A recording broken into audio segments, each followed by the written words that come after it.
We begin today in the United States, where President Donald Trump delivered a national address just minutes ago as the anniversary of his return to office approaches, and as his approval ratings have been sinking recently amid economic concerns and persistent cost of living pressures.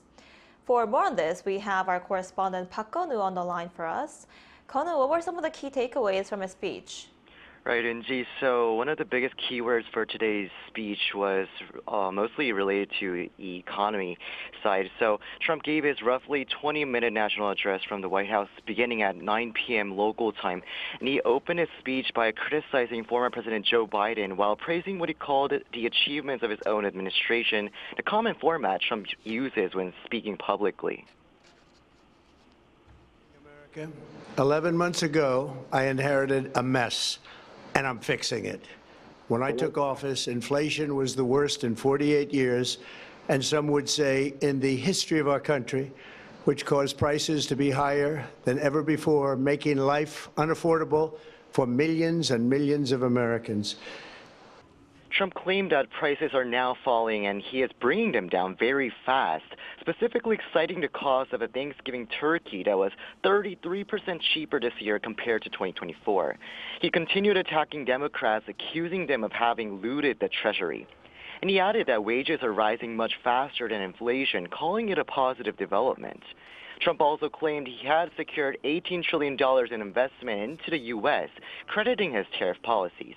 The president also announced what he called a warrior dividend, promising 1,776 U.S. dollar checks to U.S. service members before Christmas.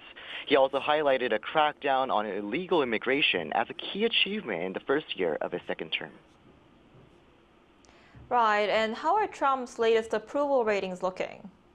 So recent polls show Trump's approval ratings are declining. A new Reuters and Ipsos poll released on Tuesday showed that just 33% of U.S. adults approve of how Trump's handling the economy.